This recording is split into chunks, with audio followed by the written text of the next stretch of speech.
Paulo, você é o que a gente chama de anarcocapitalista, né? A gente é um termo que eu trombei há uns anos atrás. Vou ser sincero pra você, nunca não fez sentido na época pra mim, né? Com o tempo eu comecei a ler mais sobre isso. Eu queria saber de você, quando é que você percebeu que você...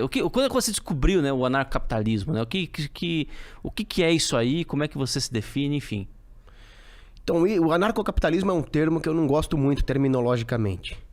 Mas por falta de um termo melhor e a título de simplicidade didática, às vezes eu falo anarcocapitalista mesmo. E tudo começou quando eu fui educado em casa pelo meu avô, homeschooling. E o meu avô, ele era um libertário, um anarcocapitalista intuitivo, porque ele nunca gostou das interferências do governo nas nossas vidas. Ele sempre teve a ideia da responsabilidade do homem como ser humano, como pai de família, que ele não poderia terceirizar por uma instituição política. E se as instituições políticas devem existir, elas devem ser, senão, o reflexo do homem virtuoso, agindo, influindo a sua sociedade. Então, se o espírito humano não pode se manifestar na sociedade, mas ele é completamente esmagado por instituições antissubsidiárias, que é o caso do Estado moderno, nós temos uma tirania pior do que o simples confisco de propriedade privada. Nós temos a morte desse espírito humano. Meu avô sabia disso muito bem, tanto que ele me educou em casa. E quando eu fui educado por ele, eu tinha aquela ideia de que a sociedade era regida por um reizinho muito sábio, uma rainha benevolente, uma princesa maravilhosa e um cavaleiro corajoso, como eram os reinos dos contos que ele contava. À medida que eu fui estudando a história com ele, Grécia Antiga, Roma Antiga, eu fui vendo que não era bem assim. Até que eu perguntei, mas vovô, e hoje? Como é que funciona? E ele disse que hoje eram políticos escolhidos pela massa. Aí eu fiquei bem assustado, cheguei até a chorar. Falei, mas cadê o reizinho sábio? Não, não tem. E ele me ensinou também que todos os políticos se corrompem. Bom, aí eu acabei indo para a escola. E na escola eu perdi as principais noções que o meu avô me ensinou. Principalmente a mais importante delas, que é a noção de Deus encarnado, Jesus Cristo. Passei a ver... graças a Deus eu nunca fui daqueles esquerdinhas que não gostam da igreja. Mas eu vi a igreja como uma instituição positiva socialmente, que tem o seu papel, mas nada além disso. E caí no mainstream, aquele neoconservadorismo. Aí quando eu fui servir o exército, eu aprendi muita coisa interessante lá, eu vi que o exército tinha um grande defeito. Ele era administrado de forma burocrática, como uma repartição pública como outra qualquer, independentemente de toda a simbologia, toda a história que ele tem. E aí eu pensei, será que uma coisa tão importante quanto a defesa nacional deveria ser centralizada e administrada de forma burocrática? Ali foi o primeiro lampejo anarcocapitalista que eu tive. Quando eu caí na escola austríaca de economia, que deixa muito claro que todos os monopólios são ineficientes, e num estudo mais profundo da ética, que mostra que a imposição de um monopólio é em si imoral, aí eu comecei a estudar os autores anarcocapitalistas e li muita coisa sobre como uma sociedade sem Estado funcionaria. E mais do que isso, como as sociedades sem Estado já funcionaram na história. Aí eu me tornei um anarcocapitalista. Então? Tem muitos exemplos. Quais são os exemplos de uma sociedade anarco que se adequaria aos valores anarcocapitalistas ou libertários? Nenhuma delas se adequa perfeitamente a esses valores, mas elas têm algumas manifestações do que seria o arcabouço jurídico que nós anarcocapitalistas defendemos, baseado na lei natural. Uma lei natural que precede qualquer lei humana. Mas no que tange ao funcionamento prático de uma sociedade anarcocapitalista, nós podemos citar alguns exemplos no campo das leis e no campo da defesa nacional. Por exemplo, na Guerra de Independência Americana, os navios privateer, que eram financiados privadamente, tiveram muito mais sucesso do que a Marinha de Guerra estatal. A mesma coisa vale para a Marinha Ateniense, que era financiada por eupátridas ricos. A República de Cospaia, na Itália, sobreviveu por 300 anos sem um governo central, com os seus litígios sendo resolvidos por juízes.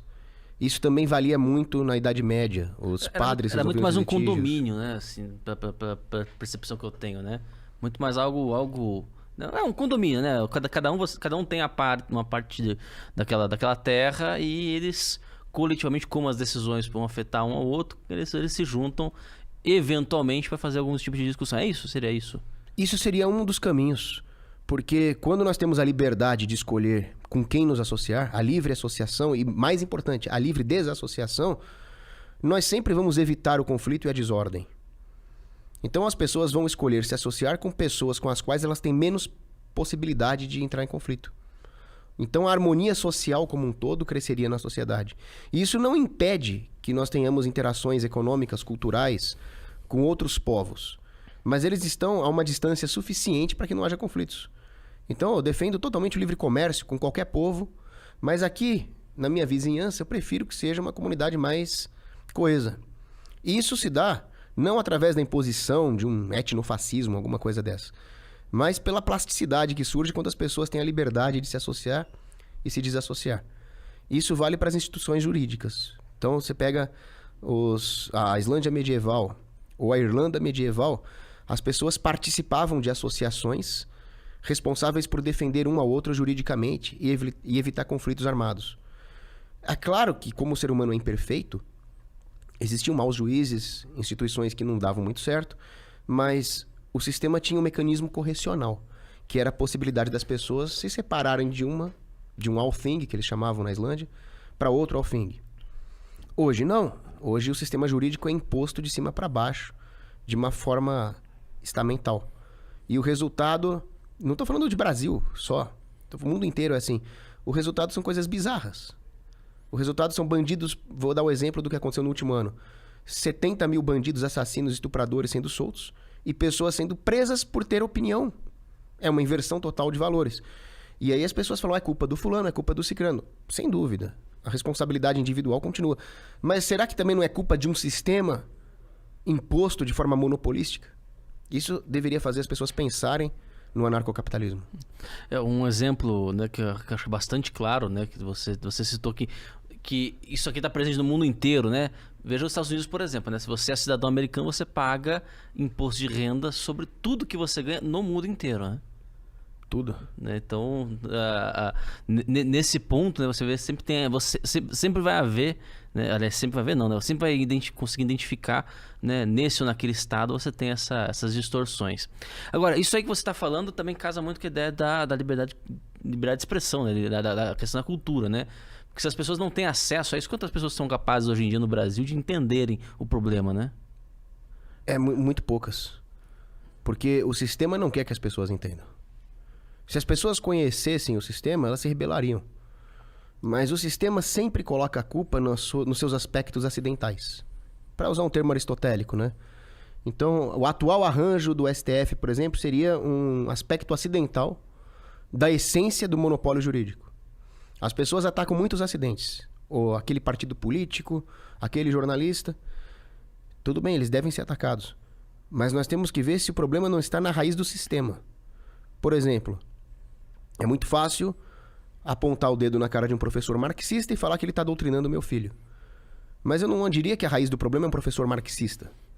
A raiz do problema está na grade curricular regulada pelo MEC, na educação compulsória estatal regulada de forma burocrática. Se as crianças entendessem que ninguém é dono da verdade e que o tempo inteiro alguém vai ter um viés para lá ou para cá, elas teriam um espírito crítico capaz de blindá-las contra qualquer professor de qualquer vertente. Por isso que eu sou contra a escola sem partido. Não tem que ter escola sem partido. Tem que ter uma educação desregulada, de forma tal que a criança saiba, aquele professor é um marxista, aquele é da escola austríaca. Eu sei o que cada um pensa, eu conheço a opinião deles e eu preciso conhecer a verdade. Esse é o espírito. Mas nós continuamos atacando os acidentes, não as essências, né? Perfeito, perfeito.